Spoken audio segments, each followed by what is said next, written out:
Salut à tous, bienvenue, merci d'être avec nous, Lausanne Palace, vous le voyez peut-être déjà sur ces images, beaucoup de monde pour cette 126e édition de l'Assemblée Générale de la Chambre de Commerce France-Suisse. Alors vous allez le voir, et bien comme à chaque fois on essaie d'avoir une pléiade d'invités, des invités variés dans la mesure du possible. Alors évidemment qu'on a beaucoup de plaisir et merci de nous recevoir. Romain Durier, le directeur de cette Chambre de commerce France-Suisse. Merci Romain de nous recevoir. Et puis on a également le plaisir d'avoir monsieur Christian Gianella qui lui s'occupe de la comptabilité, chef de service de l'économie à l'ambassade de France évidemment à Berne. Et puis plaisir également d'avoir quelqu'un qu'on connaît bien sûrement pour ceux qui aiment la musique, c'est Mathieu Jaton, le CIO du Festival de Jazz de Montreux. Messieurs, merci beaucoup. On va commencer peut-être par Romain. Romain, 126e édition, on les a de loin pas toutes suivies, malheureusement. Malheureusement, moi non plus. Celle-ci est assez exceptionnelle, on peut le dire, par le fait qu'évidemment, on est quand même un peu placé sous le signe du Covid. On doit rassurer peut-être les gens qui nous regardent qu'avant cela, on avait tous un peu un masque comme ça qu'on vient d'enlever. Et puis là, évidemment, c'est un petit peu plus ouvert puisque les gens sont en train de manger. Mais on a bien respecté en tout cas tout ce qui était mesures sanitaires, Romain. Oui, tout à fait. Alors, on a attaché une grande importance. C'est la première manifestation qu'on organise depuis le mois de mars. Donc, on a repris cette activité club avec les membres de la Chambre, un peu plus de 700 entreprises qui sont membres à la Chambre. Et l'Assemblée Générale, depuis 126 ans, c'est un rendez-vous important pour les membres de la Chambre. On a eu la chance aujourd'hui d'avoir à l'issue de l'Assemblée Générale Mathieu Jaton, le CEO du Montreux Jazz, qui était avec nous. Et puis, cette 126e Assemblée Générale, pour nous, elle était importante parce qu'on est revenu sur une année 2019 qui a été très riche pour nous.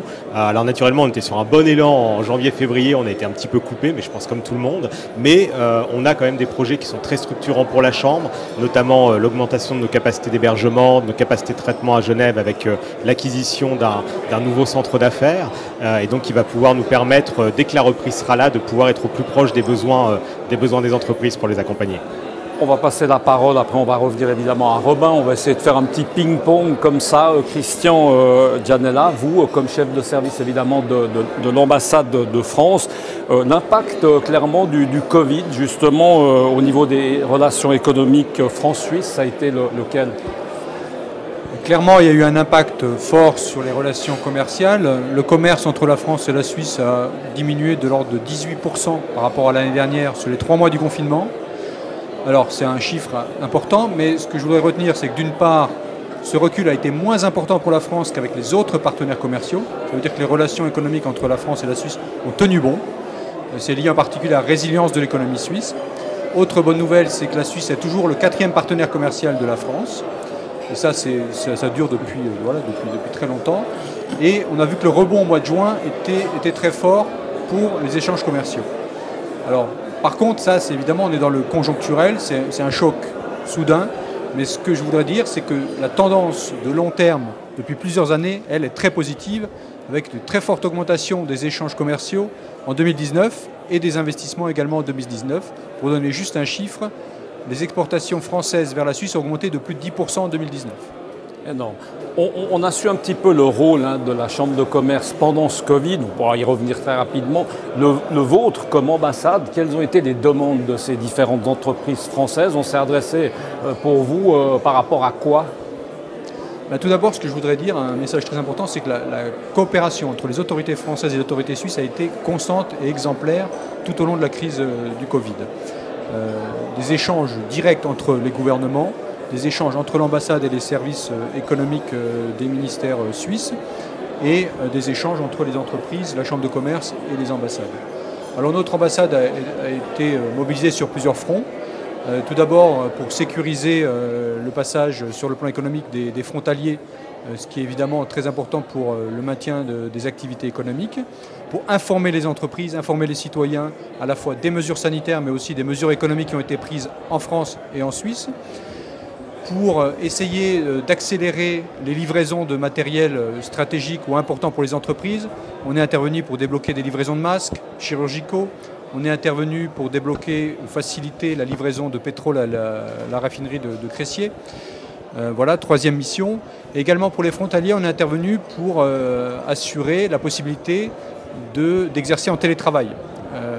Pour faire simple, il y a des obligations fiscales et sociales qui ont été allégées pour que le télétravail dans les entreprises n'engendre pas de surcoût, ni pour les entreprises, ni pour les salariés. Et cet accord fiscal et social a été prolongé jusqu'au 31 décembre 2020. On va passer le micro à Mathieu Jaton. Mathieu. Alors je vais être Covid compatible, hein, commence pas sur le ouais, micro. Ouais, pourquoi? Très bien, vous avez bien raison. Vous avez bien raison. C'est assez esthétique. Hein. Ouais, voilà. J'espère juste qu'on va... Mais normalement, ça devrait passer. Vous avez bien raison. Mathieu, merci de nous avoir fait rêver dans votre présentation tout à l'heure. Ça a été un régal. Avec plaisir. Vous êtes venu là un peu... Pardon de dire en guest star, parce que c'est pas très gentil pour les autres, mais c'était un petit peu ça, pour faire un peu rêver les gens dans cet univers comme ça musical. Vous avez fait tout une espèce d'historique assez rapide, comme ça, juste pour faire rêver les gens pour la faire courte. Racontez-nous un petit peu tous ceux que vous avez réussi à passer en revue, mais version courte, hein, parce que j'ai fait 45 minutes de présentation. Version compressée. Le but, c'était vraiment de retracer l'histoire de 54 ans de Montreux Jazz Festival, avec toutes ces histoires d'hommes et de femmes, de rencontres, et surtout de montrer qu'à l'impossible, nul n'est tenu, surtout dans une période de crise, où toute l'histoire de Montreux a été basée sur des schémas où normalement, c'était pas possible, et ça s'est fait par la passion d'un homme qui est Claude Nobs, et cette passion qui m'a transmise pour le futur. Alors on a vu des images d'Aretha Franklin, de Nina Simone, de Prince, de David Bowie, enfin de toutes ces stars qui ont marqué l'histoire du Montreux Jazz Festival. Mais si j'ai montré ces éléments-là, c'était toujours pour les contextualiser dans un climat quand même très difficile aujourd'hui. Et puis aussi donner ce message d'espoir que même si nous, dans la culture et dans le spectacle, comme le tourisme d'ailleurs, on est complètement bloqué, on peut strictement rien faire, mais on a toujours notre passion et on a toujours notre créativité, et puis on peut chercher des idées, on peut se développer. Bien sûr, on ne peut pas faire des concerts avec des milliers de personnes aujourd'hui, on espère que ça sera le cas demain, mais il faut rester agile, et la beauté de la culture, c'est cette agilité, cette abnégation aussi de pouvoir réagir à une situation difficile. Alors évidemment, on croise tous les doigts pour que le monde du spectacle revienne à la normale dans les mois qui viennent, et si possible l'année prochaine, mais on se prépare aussi à une année 2021 qui sera particulière, et qui sera difficile, qui sera incertaine, qui va nous mettre dans des situations paradoxales, des prises de décision tardives, et on devra faire avec. C'est comme ça, tout le monde est dans le même bateau. Tout le monde l'a lu, évidemment, l'édition de cette année a été annulée. Là aussi, rapidement, peut-être ça a mis un peu, évidemment, en péril toute une organisation, parce que là, c'est le moment de balancer quand même quelques chiffres qui sont importants. Parce qu'il y a Mathieu Jaton, mais derrière, il y en a d'autres. Alors, il y a une grosse équipe derrière. Le festival, c'est un budget de 30 millions par année. On a été fauché par la crise au pic de notre activité, c'est-à-dire au moment où on annonce notre programme. Ce qui a des conséquences financières évidemment très lourdes pour le festival, puisqu'on a fait à peu près 4,5 millions de pertes qui étaient dues à nos frais fixes qui étaient engagés. Et là, on a eu un extraordinaire soutien de la Confédération suisse et des cantons qui ont très vite mis en place des mesures d'accompagnement de la culture et qui nous permettent d'espérer, grâce aux cantons, grâce à la Confédération et aussi à tous nos partenaires et sponsors qui ont été très fidèles et qui nous ont soutenus dans cette difficulté, d'espérer d'équilibrer nos comptes cette année, au moins d'effacer un maximum la perte. Parce que comme vous le savez, la perte c'est une chose, mais dans les festivals, il faut relancer la machine. C'est-à-dire qu'il faut un certain nombre de liquidités pour pouvoir relancer la machine.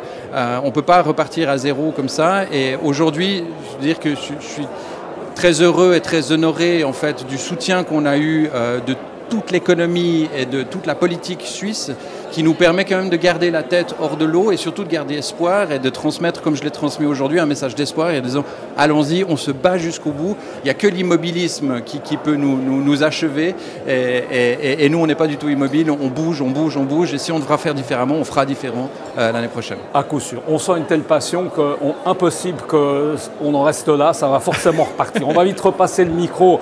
Allez, encore un petit coup à Romain. Romain, la dernière fois qu'on s'était parti, c'était plutôt en multiplex par ordinateur interposé. C'était chaud là, je me rappelle bien. Là évidemment, toutes les entreprises étaient en souci, t'appelaient pour te demander un petit peu, soit de l'aide, soit des conseils, etc. Aujourd'hui, on en est un peu sorti. Ton travail au quotidien aujourd'hui, c'est lequel? C'est toujours le même, ou on a quand même avancé un petit peu? Non, alors effectivement, depuis le déconfinement, depuis la réouverture des frontières, surtout au mois de juin et de la frontière franco-suisse, on est revenu à une certaine normalité, qui n'est pas la même normalité qu'en février, mais on est quand même revenu à une certaine normalité. On a des projets, et on a vu d'ailleurs au mois de juin beaucoup de projets qui se sont lancés, qui avaient été mis en suspens, et tout à coup on a des entreprises qui se sont décidées dans leur décision d'investissement sur le marché suisse ou sur le marché français, de part et d'autre. Donc il y a eu, je pense, un effet un petit peu rattrapage sur le mois de juin. Naturellement, après, on est arrivé juillet-août, il y a eu les vacances, ça a été un petit peu plus calme. Et là, on sent maintenant depuis une dizaine de jours, les affaires reprennent. Et je pense que, voilà, ce qu'on a dit, l'immobilisme, c'est pas une option. Les entreprises, les organisations s'adaptent et c'est ce qu'on fait, c'est ce que nos membres font. Alors naturellement, il y a des secteurs, Mathieu Jaton en a parlé, qui sont beaucoup plus touchés que d'autres. Hein. Si on pense au tourisme, à l'hôtellerie, à la restauration, au commerce de détail aussi dans une moindre mesure, c'est des secteurs qui souffrent beaucoup. Mais il y a aussi beaucoup de secteurs qui sont repartis et où finalement la marge des affaires a repris. Naturellement pas à plein comme on l'avait avant, mais je crois qu'on peut être assez confiant quand même. Et ici, on a une place économique ici en Suisse. Je pense qu'il y a des bons fondamentaux pour pouvoir rebondir assez rapidement en 2021 lorsque la crise, j'espère, sera derrière nous. Et là, on arrive quand même à placer quelques événements encore là sur le reste de l'année, Romain, parce qu'on a beaucoup. L'année dernière, on a eu quoi, 56, 58. Donc cette année, évidemment, ça va être une plus petite année. On arrive à organiser des bouts de trucs là? Oui, alors on arrive à en organiser. Là, on a repris une programmation assez ambitieuse. On a l'Assemblée Générale aujourd'hui. On aura un événement à Bâle lundi, un événement à Zurich la semaine suivante, un autre événement la semaine suivante à Genève. Bon, tout ça sous réserve que les conditions sanitaires le permettent et en se mettant en conformité avec les directives cantonales qui varient quand même beaucoup d'un canton à un autre. Donc ça demande aussi à adapter les protocoles. C'est parfois un peu plus compliqué tout au bout du lac que plutôt en Suisse alémanique. Mais voilà, on a des équipes qui sont en local et qui s'adaptent aux différentes situations. Et on voit que les membres aussi, les sociétés, les chefs d'entreprise ont envie de revenir. Aujourd'hui, on avait 140 personnes qui étaient inscrites. Pour Bâle, lundi, on a un peu plus de 80 personnes qui sont annoncées pour ce cocktail estival. Donc on voit qu'il y a une vraie appétence aussi des chefs d'entreprise à reprendre une activité sociale au bon sens du terme. Et puis c'est vrai qu'il y a une certaine soif de se revoir en vrai comme ça, parce que c'est vrai que le multiplex, ça va un moment, mais c'est quand même sympa de se voir là. Mais on ne peut pas boire de coupe de champagne, c'est juste le défaut que ça a. On va peut-être revenir à vous pour terminer, Christian Gianella, peut-être nous parler de l'évolution des relations économiques France-Suisse. On n'a pas tous les jours sur cette antenne l'occasion d'en parler. Version un petit peu rapide. Oui, alors sur le plan politique comme économique, la France et la Suisse sont vraiment plus que des voisins. Il faut savoir que la Suisse accueille plus de Français qu'aucun autre pays et que la France accueille plus de Suisses qu'aucun autre pays également. Donc cette proximité, cette relation de voisinage, c'est aussi vu pendant la crise. Ça permet d'affronter les difficultés ensemble. Alors, la situation est difficile, mais je voudrais revenir sur ce que je dis tout à l'heure. La tendance de fond, qui est elle de long terme, au-delà de cette parenthèse qui va être, je l'espère, la plus courte possible, est excellente. Du point de vue des relations commerciales, mais aussi du point de vue des investissements. Et ça, c'est une nouveauté et c'est quelque chose qui m'occupe beaucoup et qui occupe beaucoup l'ambassade. C'est d'attirer toujours plus d'investisseurs suisses en France. Et aujourd'hui, la Suisse est le 3e investisseur au monde en France. Ça veut dire qu'il y a une intégration de nos économies qui est forte et qui s'accélère. L'année dernière, on a eu plus de 76 projets industriels en France, essentiellement dans la production et la R&D.